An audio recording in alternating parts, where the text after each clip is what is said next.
चौथे श्लोक में भगवान ने कर्म योग और सांख्य योग दोनों की दृष्टि से कर्मों का त्याग अनावश्यक बताया। फिर 5वें श्लोक में कहा कि कोई भी मनुष्य किसी भी अवस्था में क्षण मात्र भी कर्म किए बिना नहीं रह सकता। 6ठे श्लोक में हठ पूर्वक इंद्रियों की क्रियाओं को रोककर अपने को क्रिया रहित मान लेने वाले का आचरण मिथ्या बताया। इससे सिद्ध हुआ कि कर्मों का स्वरूप से त्याग कर देने मात्र से उनका वास्तविक त्याग नहीं होता। सो आगे के श्लोक में भगवान वास्तविक त्याग की पहचान बताते हैं कि हे अर्जुन, जो मनुष्य मन से इंद्रियों पर नियंत्रण करके आसक्ति रहित होकर के निष्काम भाव से कर्मेंद्रियों समस्त इंद्रियों के द्वारा कर्म योग का आचरण करता है, वही श्रेष्ठ है।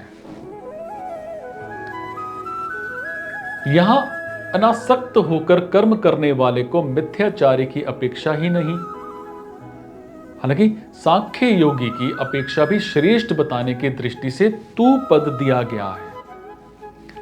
अर्जुन, अर्जुन शब्द का अर्थ होता है स्वच्छ। यहां भगवान ने अर्जुन संबोधन का प्रयोग करके ये भाव दिखलाया है कि तुम निर्मल अंतःकरण से युक्त हो, अतः तुम अंतःकरण में कर्तव्य कर्मणि विषय ये संदेह कैसे, अर्थात ये संदेह तुम्हारे में स्थिर नहीं रह सकता।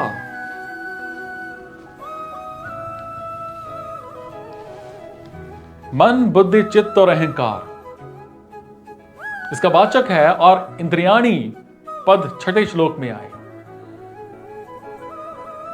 कर्मेंद्रियाणी पद की तरह ही 10 इंद्रियों का वाचक है।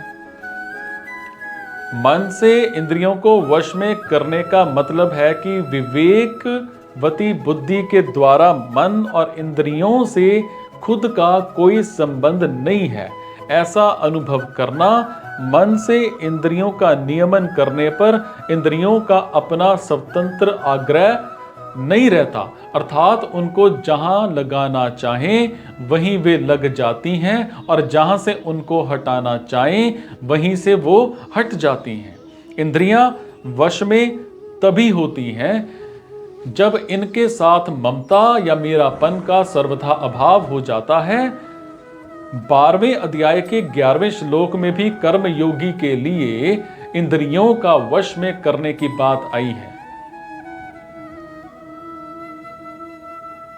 वश में की हुई इंद्रियों के द्वारा ही कर्म योग का आचरण होता है।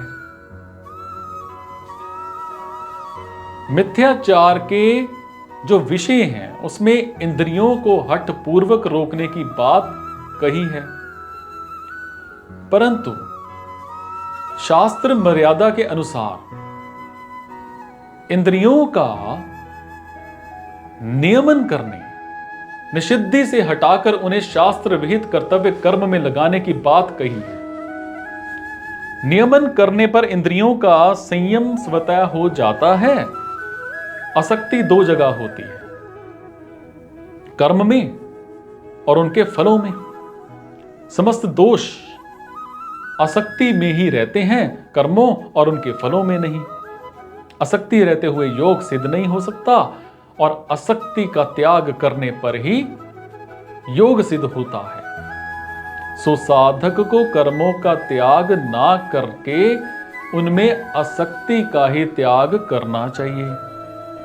आसक्ति रहित होकर सावधानी और तत्परता पूर्वक कर्तव्य कर्म का आचरण किए बिना कर्मों से संबंध विच्छेद नहीं हो सकता।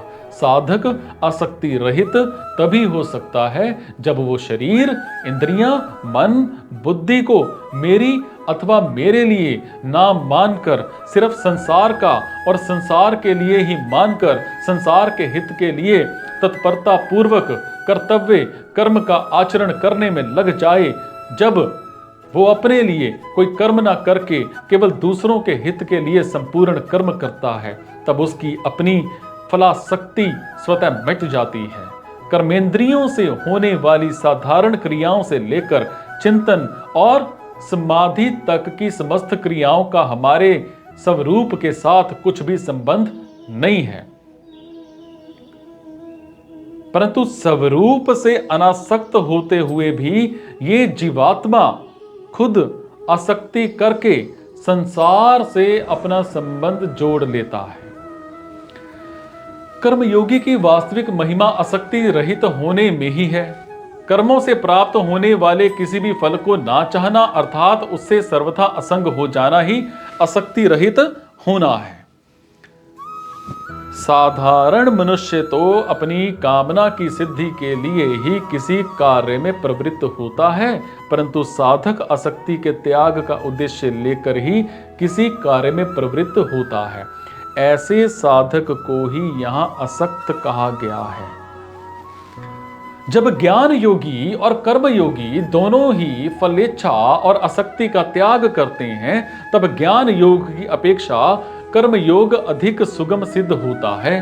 कारण कि कर्म योगी को फिर किसी अन्य साधन की आवश्यकता नहीं रहती, जबकि ज्ञान योगी को देहाभिमान और क्रिया पदार्थ की आसक्ति मिटाने के लिए कर्मयोग निष्काम भाव से कर्म करने उसकी जरूरत रहती है।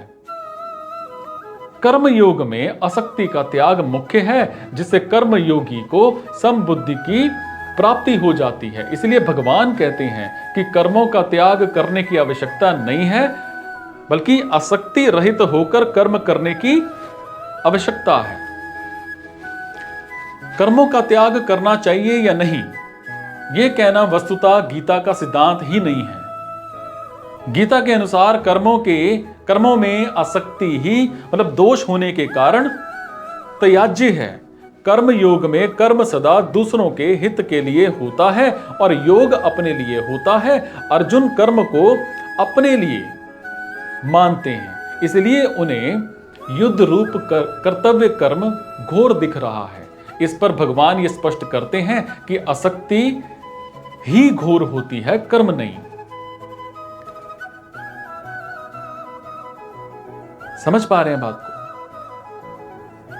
हाथ पैर वाणी आदि को ही लिया जाए तो देखें सुने और मन से विचार किए बिना कर्म कैसे होंगे।